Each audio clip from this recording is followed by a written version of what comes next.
By what is the price of a commodity determined? By the competition between buyers and sellers, by the relation of the demand to the supply, of the call to the offer.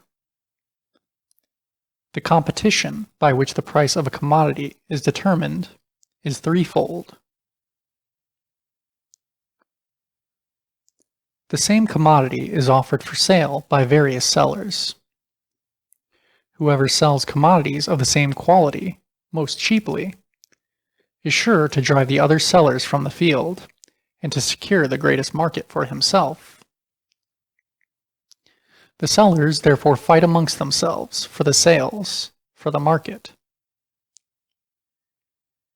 Each one of them wishes to sell, and to sell as much as possible, and if possible to sell alone, to the exclusion of all other sellers.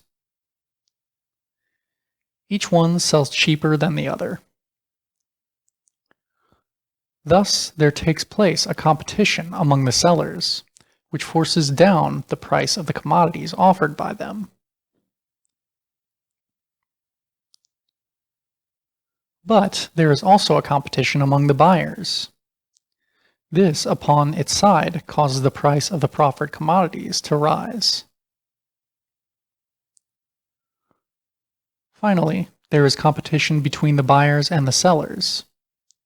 These wish to purchase as cheaply as possible, those to sell as dearly as possible. The result of this competition between buyers and sellers will depend upon the relations between the two above-mentioned camps of competitors, i.e., upon whether the competition in the army of sellers is stronger. Industry leads two great armies into the field against each other, and each of these again is engaged in a battle amongst its own troops in its own ranks. The army among whose troops there is less fighting carries off the victory over the opposing host.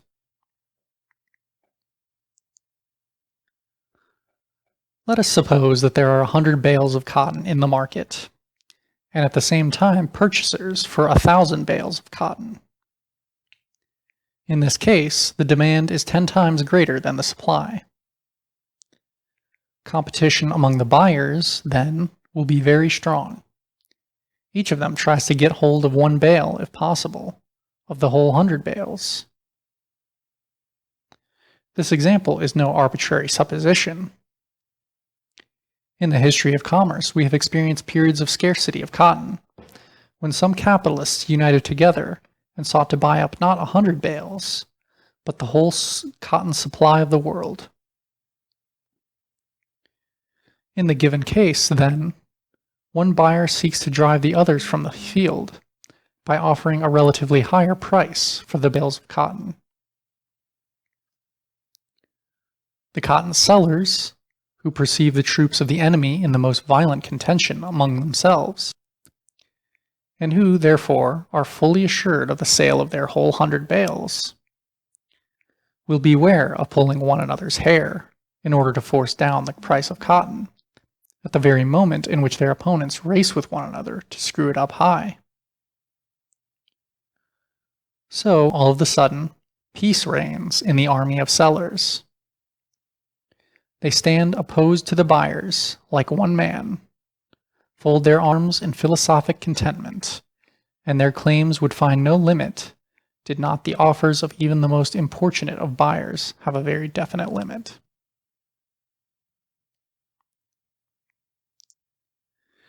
If, then, the supply of a commodity is less than the demand for it, competition among the sellers is very light, or there may be none at all among them.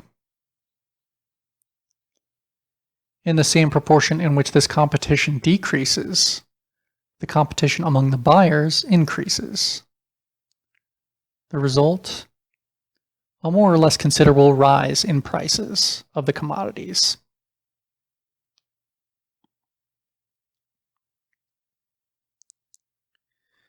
It is well known that the opposite case, with the opposite result, happens more frequently. great excess of supply over demand, desperate competition among the sellers, and a lack of buyers, forced sales of commodities at ridiculously low prices.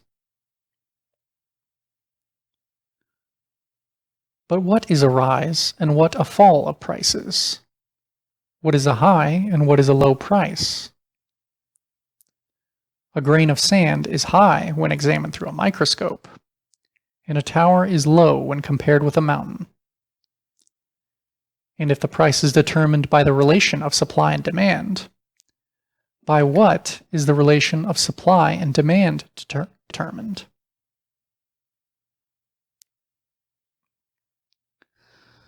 Let us turn to the first worthy citizen we meet. He will not hesitate one moment, but, like Alexander the Great, will cut this metaphysical knot with his multiplication table. He will say to us, quote, "If the production of the commodities which I sell has cost me 100 pounds, and out of the sale of these goods I make 110 pounds within the year, you understand, that's an honest, sound, reasonable profit. But if in the exchange I receive 120 or 130 pounds, that's a higher profit. And if I should get as much as 200 pounds, that would be an extraordinary and enormous profit." End quote. What is it, then, that serves this citizen as the standard of his profit? The cost of the production of his commodities. If in exchange for these goods he receives a quantity of other goods whose production has cost less, he has lost. If he receives in exchange for his goods a quantity of other goods whose production has cost more, he has gained. And he reckons the falling or rising of the profit according to the degree at which the exchanged value of his goods stands, whether above or below his zero, the cost of production.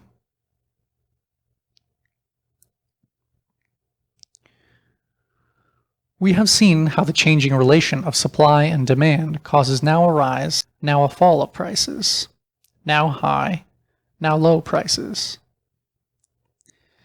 If the price of a commodity rises considerably owing to a falling supply or a disproportionately growing demand, then the price of some other commodity must have fallen in proportion.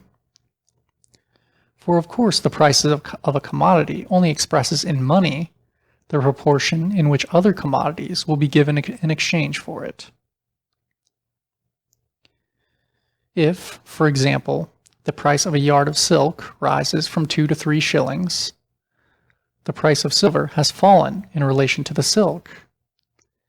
And in the same way, the prices of all other commodities, whose prices have remained stationary, have fallen in relation to the price of silk. A large quantity of them must be given in exchange in order to obtain the same amount of silk. Now, what will be the consequence of a rise in the price of a particular commodity? A mass of capital will be thrown into the prosperous branch of industry, and this immigration of capital into the provinces of the favored industry will continue until it yields no more than the customary profits, or rather, until the price of its products, owing overproduction, sinks below the cost of production. Conversely, if the price of a commodity falls below the cost of its production, then capital will be withdrawn from the production of this commodity.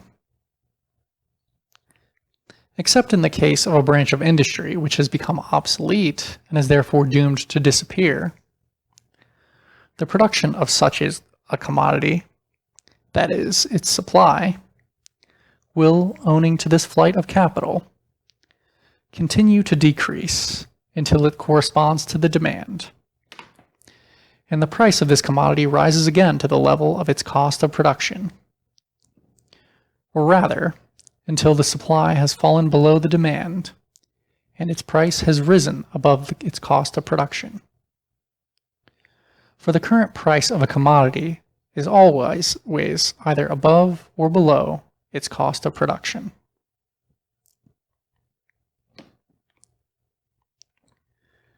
We see how capital continually emigrates out of the province of one industry and immigrates into that of another. The high price produces an excessive immigration, the low price an excessive emigration.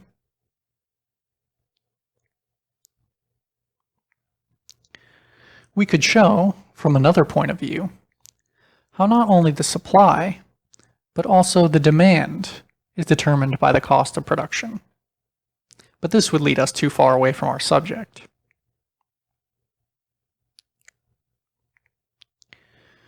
We have just seen how the fluctuation of supply and demand always brings the price of a commodity back to its cost of production.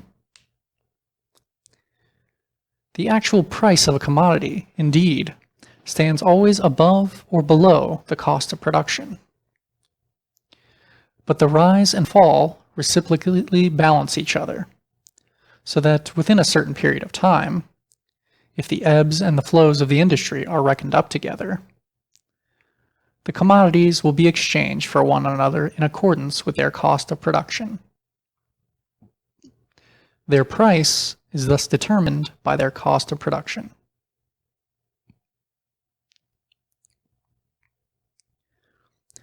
The determination of price by the cost of production is not to be understood in the sense of bourgeois economists.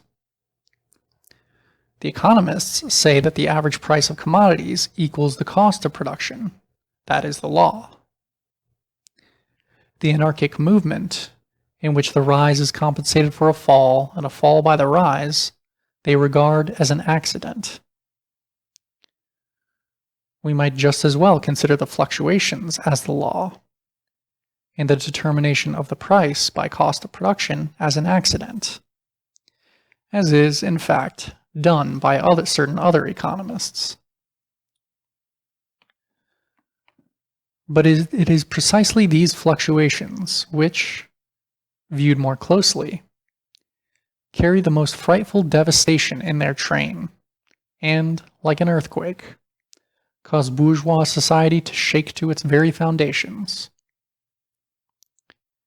It is precisely these fluctuations that force the price to conform to the cost of production. In the totality of this disorderly movement is to be found its order.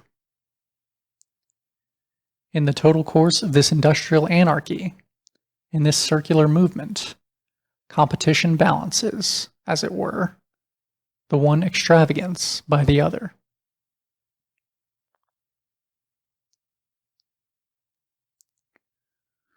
We thus see that the price of a commodity is indeed determined by its cost of production, but in such a manner that the periods in which the price of these commodities rises above the cost of production are balanced by the periods in which it sinks below the cost of production, and vice versa. Of course, this does not hold good for a single given product of an industry, but only for that branch of an industry. So also, it does not hold good for an individual manufacturer, but only for the whole class of manufacturers.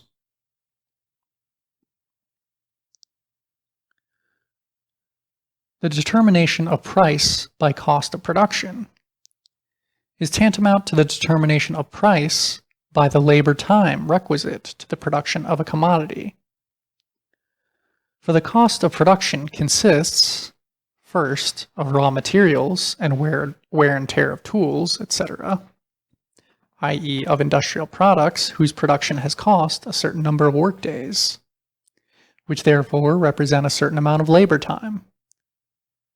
And secondly, of direct labor, which is also measured by its duration.